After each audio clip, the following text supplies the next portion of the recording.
এই জন্যে আল্লাহ তাআলা বেশি পছন্দ করে নামাজের ভিতরে এই দরুদ দিয়েছেন। দরকার কথা ঠিক কেন, কথা বল না কেন? ফেরেশতা জিবরাইল সালাম দিলেন, আসসালামু আলাইকা ইয়া রাসূলুল্লাহ। নবী সালামের উত্তর দিবেন না, জিবরাইল আবার সালাম দিবেন, নবী সালামের উত্তর দিবেন না। ফেরেশতা জিবরাইল আবার যখন সালাম দিবার চাবেন, এমন সময় নবী রাগ করে বলবেন, এই জিবরাইল, দুইবার সালাম দিলি, উত্তর দিলাম না, বুঝতে পারিসনি? আবার দেশ কেন? বলে, হুজুর আপনি হয়তো উম্মতের চিন্তায় ব্যতিব্যস্ত, আমার সালামের কথা খেয়ালই নেই। কারণ আপনি যে উম্মতকে কত ভালোবাসেন সেটা লাইলাতুল মিরাজ আমি দেখছি। জান্নাতের ভিতরে যখন জিবরাইল নবীর সাথে এক সময় বললেন, নবী গো আপনি আর দুনিয়াতে ফেরত যান না, কারণ জান্নাতের মধ্যে যখন ঢুকছেন আপনি বের না হলে আল্লাহর ক্ষমতা নেই, আপনাকে বের করে দেয়। কারণ কতকগুলো জায়গার যে আল্লাহর ক্ষমতাও থাকে না। যেরকম কোনো মেয়ে মানুষ বিয়ে হওয়ার আগে যদি কয়, আল্লাহ আমার বিয়ে সাথে হয়নি, আমি একটা ছেলের মা হবার চাই, আল্লাহ কয় না রে, এই জায়গা থামার ক্ষমতা নাই রে।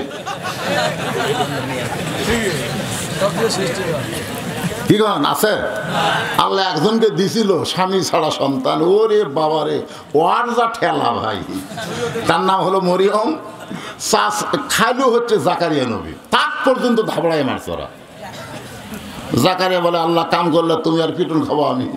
আল্লাহ কয়, আর কোনোদিন এই কাম করবো না, একটাই করলাম, বাপ মা ছাড়া আদম আর বাপ ছাড়া ঈসা, আর আমরা হব সবাই বাপ মার দ্বারা। সুবহানাল্লাহ।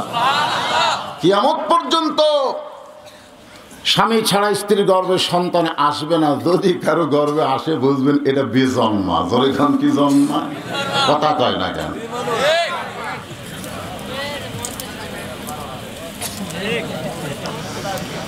একটু মনোযোগ দিয়ে শুনবেন। নবী রাগ করছেন, ওয়ামা আরসালনাকা ইল্লা রাহমাতাল লিল আলামিন। আলহামদুলিল্লাহি রাব্বিল আলামিন মানে কি? গোটা বিশ্ব জগতের রবকে আল্লাহ। আর রাহমাতুল লিল আলামিন, গোটা বিশ্ব জগতের রহমতকে আল্লাহ না। হ্যাঁ, বোঝা লাগবে, সব জায়গা সব দিক করলে হবে না। গোটা বিশ্ব জগতের রব হচ্ছেন আল্লাহ। তাফসীরে খাজিনের মধ্যে লেখছে, যতটুকু এরিয়ার রব হলেন আল্লাহ, ততটুকু এরিয়ার রহমত হলেন মুহাম্মাদুর রাসূলুল্লাহ। জি। এখন ফেরেশতা জিবরাইল বলে, নবী গো কিভাবে সালাম দেওয়া লাগবে?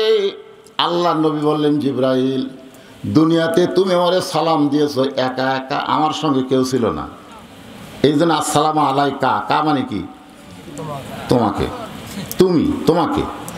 আরবিতে কা হচ্ছে এক বচন, কুমা হচ্ছে দুই বচন, আর কুম হচ্ছে বহু বচন। আমি আপনাকে সালাম দিলে বলতে হবে আসসালামু আলাইকুম, আর নবীকে সালাম দিলে বলতে হবে আসসালামু আলাইকা। যারাই মদিনাত গেছেন তারা এইভাবেই সালাম দিয়েছেন। এখানে দুই বচন বহু বচন চলবে না, এক বচনে দেওয়া লাগবে, কারণ নবীর সাথে কোনো ফেরেশতা নাই। তো আমাদের বহু বচন দেওয়ার কারণ হলো আমাদের দুই কান্দে দুটো ফেরেশতা আছে, আছে না নাই? এই ছেলেরা রাত্রে দরজা জানলা বন্ধ করে মোবাইলে যখন অশ্লীল ভিডিও দেখো, তখন বলো যে তোমাদের কান্দের ফেরেশতা কি করে? না, ওরা দৌড় মারে নাকি? আল্লাহ আল্লাহ আল্লাহ আল্লাহ। এই শয়তানের কান্দ তোমরা থাকবো না, এই শয়তানের কান্দ থাকবো না যে দরজা জানলা বন্ধ করে বলে কেউ দেখতেছে না, কিন্তু আমরা কি ঘুম পাড়তেছি? এই শয়তানের কান্দ থেকে আমাকে টান দেও। আল্লাহ কয়, না রে, আজকে শয়তানি করতেছে রক্তের গরমে, রক্ত যখন ঠান্ডা হবি না পেলাত পরে এমনি ভালো হবে। ঠিক কিনা? যখন হবে চামড়া ঢিল, আল্লাহর সাথে দিবে মিল। আল্লাহর বান্দার একটু শোনেন। নবী বললেন, জিবরাইল দুনিয়াতে আমি একা ছিলাম, আসসালামু আলাইকা বলেছ, কিন্তু আজকে হাসরের ময়দানে আমার সামনে কোটি কোটি গুনাহগার উম্মত দাঁড়ায় আছে, এদেরকে তুমি কেন বাদ দিলে? সালাম মানে কি? দোয়া। আপনি যখন কবরের পাশে দিয়ে যাবেন তখনও সালাম দেওয়ার কথা আল্লাহ রাসূল বলেছেন। আপনাকে গোরস্থানে পাশ দিয়ে আপনি যান না? যান, কি বলেন? আসসালামু আলাইকুম ইয়াহলাল কুবুর, এই কবরের মধ্যে যারা আছো তাদের সকলের প্রতি আল্লাহ রহমত বর্ষিত হোক। সুবহানাল্লাহ। ভাই, যখন কবরবাসীদের সালাম দিবেন না, ওরাও তখন রুহানি দোয়া করে আপনাদের জন্য। একটু মনোযোগ দিয়ে শুনবেন। ফেরেশতা জিবরাইল বলে, রাসূলুল্লাহ, এদের নেকির চাইতে পাপ বেশি হয়ে গেছে, এদেরকে সালাম দেওয়া লাভ কি? এদের নেকির চাইতে কি বেশি? এই কথা শুনতেছেন না? নেকির চাইতে কি বেশি? এদের জাহান্নামে রায় হয়ে গেছে, এদের সালাম দেওয়া লাভ কি?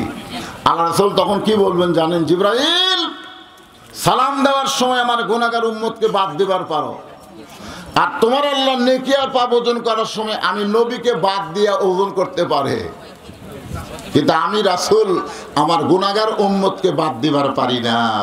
সুবহানাল্লাহ। যার কারণে আমি সামনে দাঁড়াইছি। জিবরাইল বলেন, রাসূলুল্লাহ, আপনি তাহলে কি বলতে চান?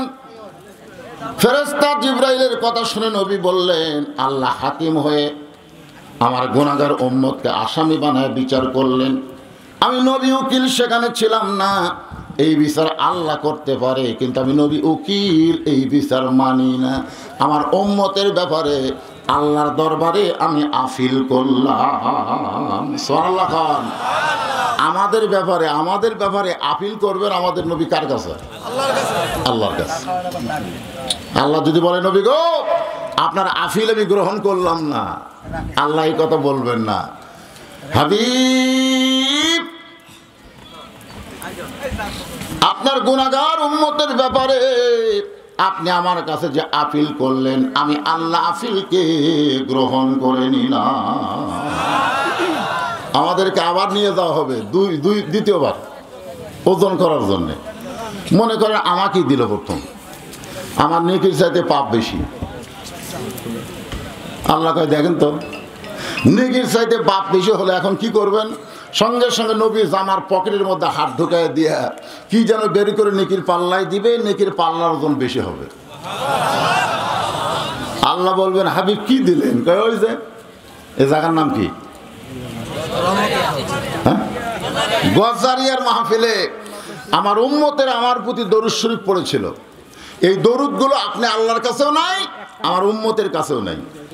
এই দরুদগুলো সব চলে গেছে মদিনায়। আমরা যে সাল্লাল্লাহু আলাইহি সাল্লাম বললাম না, একদল ফেরেশতা এই দরুদগুলো কোথায় নিয়ে গেছে? রাসূলের কাছে নিয়ে গেছে। এই দরুদের ওসিলায় আল্লাহ তাআলা আমাদেরকে আবার জান্নাত দিবেন। সেই দরুদ শরীফ পড়তে আমাদের কোনো আপত্তি আছে? যখন নবীর নাম শুনবো সঙ্গে সঙ্গে জবান খুলে বলবো সাল্লাল্লাহু আলাইহি ওয়াসাল্লাম।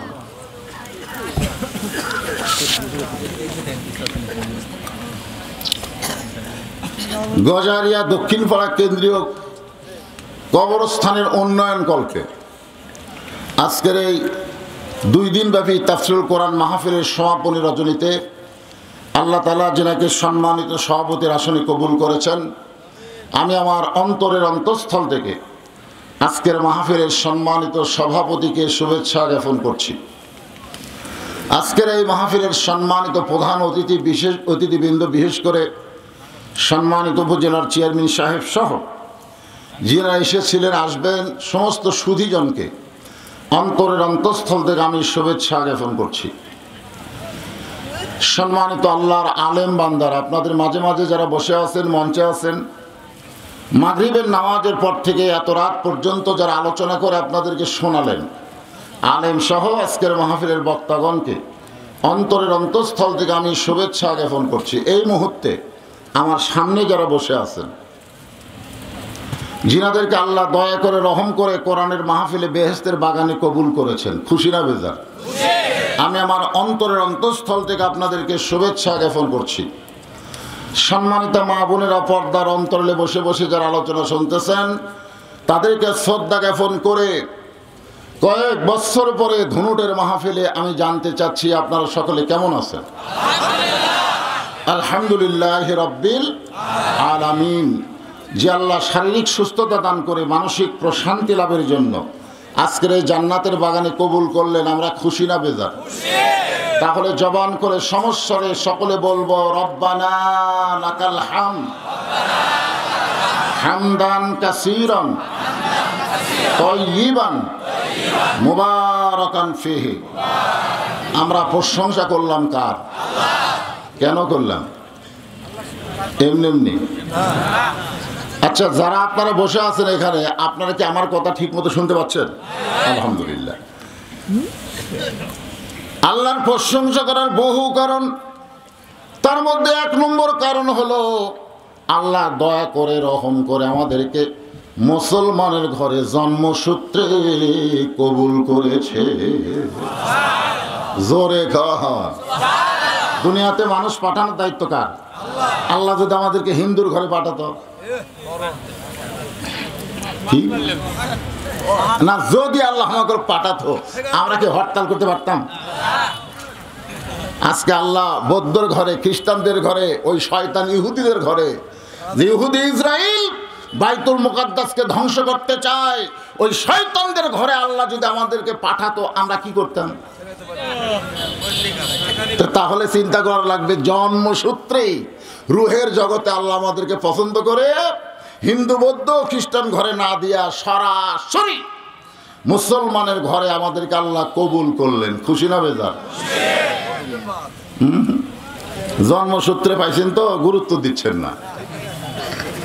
আজকে বাংলাদেশে একজন হিন্দু মুসলমান হতে গেলে তার কত কষ্ট, কিন্তু মুসলমানের ঘরে মুসলমান হয়ে জন্ম নেয়, এই জন্মসূত্রে মুসলমান, এদের কোনো গুরুত্ব নাই। তবে আল্লাহর কাছে জন্মসূত্রে যারা মুসলমান হয় এদের দাম বেশি। কেমনে দাম বেশি হলো? কেমনে? একটু মনোযোগ দিয়ে শুনবেন। জন্মসূত্রে মুসলমান হওয়ার মধ্যে গুরুত্ব বেশি কেমনে? আল্লাহ রাসূল মসজিদে নববীর মধ্যে বসে আছেন। কোথায় বসে আছেন? এমন সময় হয়তো আবু বকর রাসূলের কাছে যাচ্ছেন।